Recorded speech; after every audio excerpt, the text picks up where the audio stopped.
السلام علیکم ورحمۃ اللہ وبرکاتہ۔ الحمدللہ رب العالمین والصلاة والسلام علی خاتم الانبیاء والمرسلین۔ آج ہماری گفتگو کا موضوع مسائل حج کے بارے میں چند چیزوں کا بیان کرنا ہے۔ نمبر 1، احرام۔ احرام کی نیت دل سے ہونا ضروری ہے، زبان سے نیت مستحب ہے۔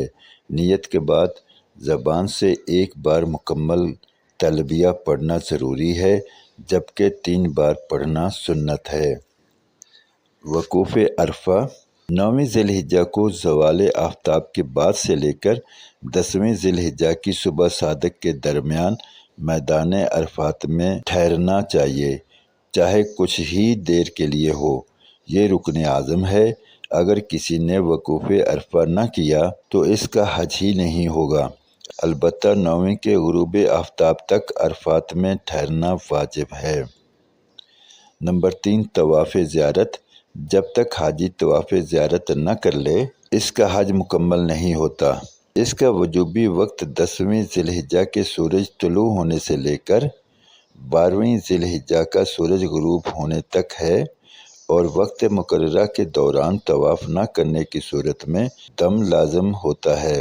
جیسا پہلے عرض کیا کہ حج کی نیت کے لیے دل سے نیت کرنا ضروری ہے، اگرچہ زبان سے کر لے تو بہتر ہے، مستحب ہے۔ حج کی 3 اقسام ہیں، جس میں حج افراد ہے، حج قران ہے اور حج تمتع ہے۔ حج کی تینوں قسموں میں نیت کا دل سے کر لینا کافی ہے، اور زبان سے اپنے اپنے محاورہ میں ادا کر لینا مستحب ہے۔ البتہ عربی زبان میں کلمات نیت ادا کرنا بہتر ہے۔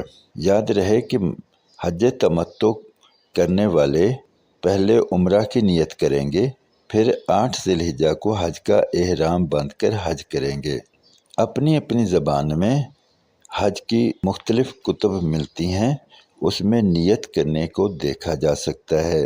حج کی کچھ شرائط ہیں، یعنی یہ لازمی چیزیں ہیں، بہت احتیاط سے بجا لانا چاہیے۔ شرائط وجوب، یعنی وہ شرائط جن کی وجہ سے حج واجب ہوتا ہے۔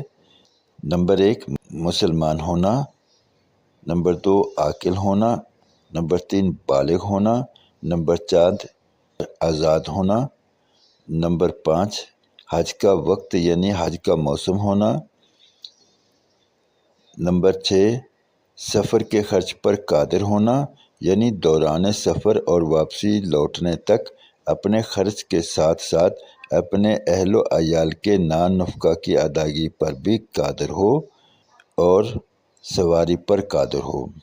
شرائط وجوب ادا، یعنی حج کے فرض ہو جانے کے بعد وہ شرائط جن کے پائے جانے کی وجہ سے حج کی ادائیگی لازم ہو جاتی ہے۔ نمبر 1، بدن کا تندرست ہونا۔ نمبر 2، حج پر جانے سے کسی ظاہری رکاوٹ کا نہ ہونا۔ نمبر 3، راستہ کا پرامن ہونا۔ اگر حج کرنے والی عورت ہو تو اس کا عدت میں نہ ہونا، عورت کے ساتھ شوہر یا کسی محرم کا ہونا۔ تیسری قسم کی شرائط صحت ہیں، یعنی وہ شرائط جن کی وجہ سے حج کی ادائیگی درست ہوتی ہے۔ نمبر 1، حج کا احرام ہونا، وقت مخصوص یعنی ایام حج کا ہونا، مکان مخصوص کا ہونا، یعنی صرف بیت اللہ کی اور مخصوص جگہوں پر ہی ہو سکتا ہے۔ گزارش ہے ان باتوں کو اپنے دوست عوام عزیز و اقارب تک پہنچائیں، بالخصوص وہ لوگ جو حج کرنے جا رہے ہیں، وہ اس کا بہت خیال رکھیں اور ان کو ابھی سے پورا کرنے کی کوشش میں لگ جائیں۔ اور جو لوگ حج پر نہیں جا رہے تو نبی مکرم صلی اللہ علیہ وآلہ وسلم کے ایک فرمان مبارک کا مفہوم ہے کہ جو دین کا ایک باب سیکھ لے، اگرچہ وہ اس وقت معمول بے ہو یا نہ ہو تو بھی اسے 1000 رکعت نماز نفل کا ثواب ملے گا۔